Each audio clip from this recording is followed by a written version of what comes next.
Eh bien bonjour les amis, bienvenue aux auditeurs et auditrices de cette nouvelle chaîne des Chroniques du Sherpa. Comme vous allez le comprendre ici, nous allons faire non pas un retour vers le futur, mais bien un retour vers le passé, telle la machine du projet Looking Glass, afin de reprendre les événements en 2020 pour remonter l'actualité vers 2025. Je vous invite à me suivre au travers de mes très nombreuses analyses de situation qui ont rythmé ces dernières années au gré d'une multitude de sujets clivants concernant le plan divin et christique de l'Alliance et de la communication militaire Q. Du nouvel ordre mondial mort-né au nouveau monde et à l'âge d'or qui se profile à l'horizon, vous comprendrez un peu mieux ce plan militaire américain au travers de plus de 155 analyses écrites en temps réel et éditées en podcast par une très belle équipe d'âmes éveillées. Pensez à vous abonner à la chaîne et cliquez sur le pouce si vous en appréciez le travail.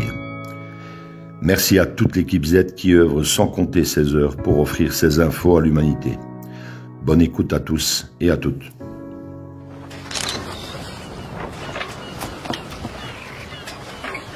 Where we go one, we go all.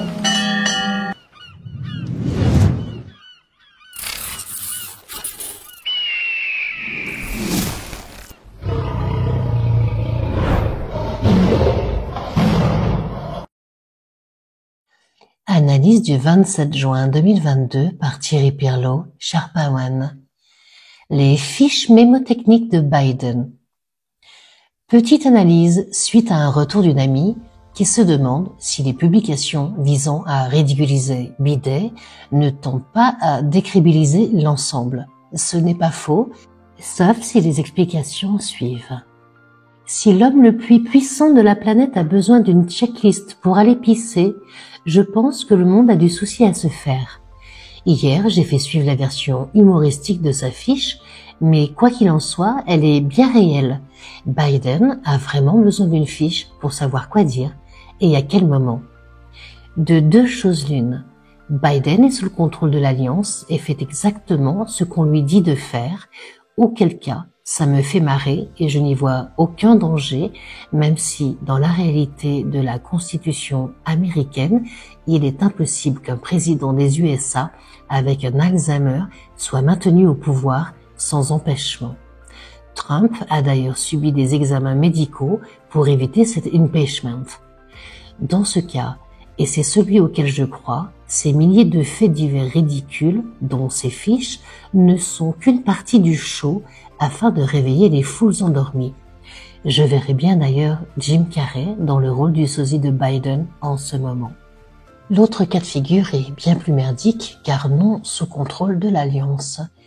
Biden a été mis en place par les bergers et les mondialistes communistes démocrates.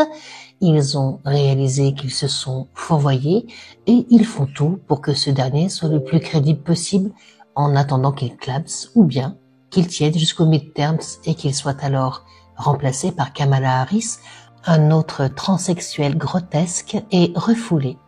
Dans ce cas improbable, ces tarés prennent autant de risques avec nos vies et notre planète qu'un ado attardé qui jonglerait avec 6 bouteilles de nitroglycérine. Pourquoi je pense que cette version est impossible ? Tout simplement parce que gérer un Biden pour les mondialistes est tout simplement irréalisable au regard des dégâts irréparables qu'il occasionne pour le pays depuis plus d'1 an. À cela s'ajoute le fait de la cote de popularité des démocrates qui montre que dans les sondages actuels, plus de 30% d'entre eux déclarent qu'ils voteraient pour Trump à cette heure, le considérant moins dangereux que Biden. LOL. Cela reviendrait à dire que ces tarés qui réfléchissent depuis 50 ans à comment mettre le monde en dictature iraient chercher un Biden pour finaliser leur plan. Alors que Biden est un illustre inconnu des moujons et même de 40% des Américains. Et tout ça pour constater qu'ils auraient fait le mauvais choix. Négatif. Ces psychopathes ne commettent aucune erreur, sauf celle, gravissime, d'avoir sous-estimé la puissance de feu de l'Alliance et la candidature de Trump en 2015. Sans Trump, nous serions déjà à cette heure-ci en PLS, position latérale de sécurité au milieu d'une dictature planétaire, d'une épidémie dévastatrice et d'une troisième guerre mondiale symétrique avec la Russie, et ce, grâce à Hillary Clinton. Ce n'est pas le cas. Remercions cette alliance quadripartite qui a bloqué tous ces tarés en 2016. Trump, Poutine, Xi Jinping et Modi. Sans aucun pare-feu ni alliance, nous aurions déjà à subir le nouvel ordre mondial communiste 5.0 depuis mi-2021.